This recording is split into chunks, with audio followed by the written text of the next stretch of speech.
Good morning, guys. It's great to be back on the couch. I know a lot of people are happy whenever I'm outside, but boy, do I love just to sit here. We got all the new TK Garage merch as well going up over at tksgarage.com, so go check that out. But today, I'm talking about Stellantis needs to put America first. Sound familiar? Yeah, this might trigger some people. Don't just take the term. Damn, my coffee maker loud as hell. Don't just take the term, but understand that if they want to be a profitable business, that's what they need to do. Let's go over some solid points here.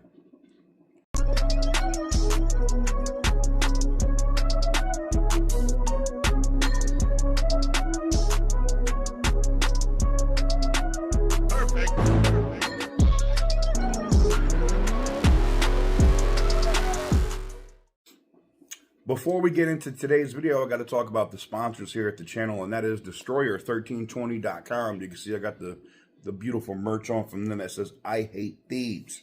If you have a Mopar product, a Challenger, a Charger, a Chrysler 300, a Ram, a Wagoneer, a TRX, a Trackhawk, basically any Mopar product and even some Fords, you don't want your vehicle to show up at a takeover. And if you don't know what that is, it's where kids that, not always stolen cars, but there's a lot of stolen cars in these things.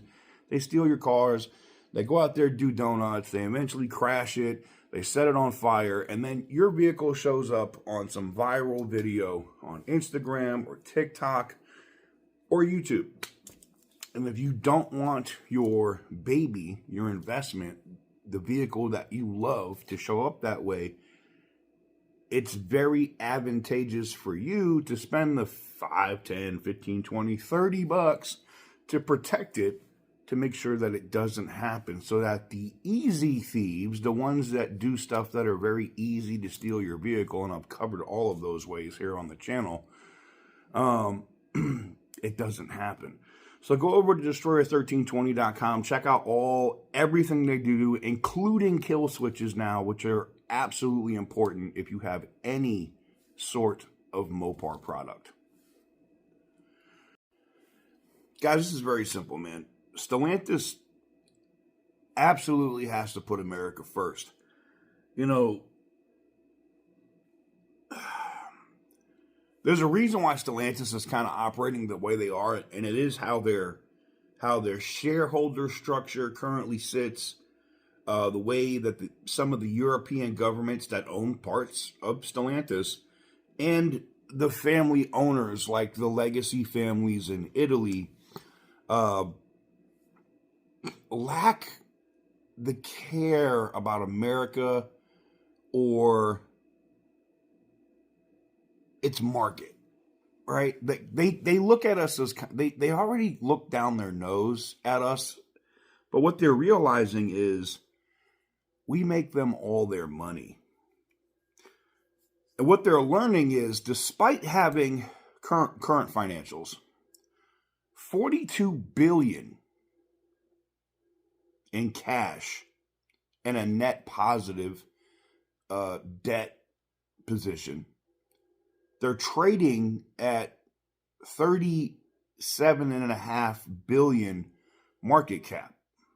Now, if you don't understand what that means, the market is discounting that the company is going to become unprofitable and possibly hit bankruptcy. Tavares was a disaster for the company. He failed to capitalize on two brands that were cash cows for Stellantis. And I'm talking about Jeep and Ram. When Stellantis became a company in 2021, FCA was in such a strong position that his over cost cutting and underinvesting in this region specifically to build these vehicles up to what Americans want, dealt massive declining revenues, and caused all the talent to leave, like Tim Kuniskis and others. So the next CEO that comes in here is going to have to try to put America's market first. And it's why they got to get a CEO that's here. Now, I know that they've been talking about maybe putting Antonio, who's currently the chief operating officer in North America, in as the CEO. But according to my sources today, that could be shot down. I think they are now realizing that they have two choices. Yes, they could put Antonio in at the CEO of Stellantis, but if they do that, if they want to keep these brands that they have here in America profitable, they can't run it like a European company. They have to split it off. And the reason why I know that it's a viable option now is because they're physically talking about it on the board. And not just the board, but some of the larger investors are even lobbying them now to split Chrysler, Dodge, Jeep, and Ram off so that Stellantis, because the investors own Stellantis, right? If they split this off into another company, they can. It's very similar to, how do I explain this? It'd be very similar to how there's a company called Alphabet, and I'm sure a lot of you guys don't know that Google, who used to be the parent company, is now a sub-company of Alphabet. It could be the same thing for Stellantis. Stellantis could be the parent company, and Chrysler, Dodge, Jeep, Ram could be split off. Still be controlled by Stellantis, but be its own thing. Ferrari is kind of in a similar situation. Same board of directors, same investors, yada, yada, yada. But the issue now for Stellantis and why you haven't seen the massive stock bump after Tavares was let go is because as soon as he was let go, they said they were going to do this committee to be CEO and to try to fix things while they figure out who the next CEO is. That shows mismanagement and disorganization. Only less than 24 hours later for John Elkann, the chairman, to say, no, I got it. I'm doing it. I'm going to do it. And I'll take advice from, my other executives in the company. It's stuff like this. It's the flip-floppy crap that Stellantis does that causes 90% of their issues. I mean, we can go over it. Tavares saying, we're going to sell underperforming brands. Oh, no, we're going to give brands 10 years. Oh, no, brands have till 2026. Nobody believes what the company says publicly anymore because they change at the gust of a wind. They're not reliable as a source.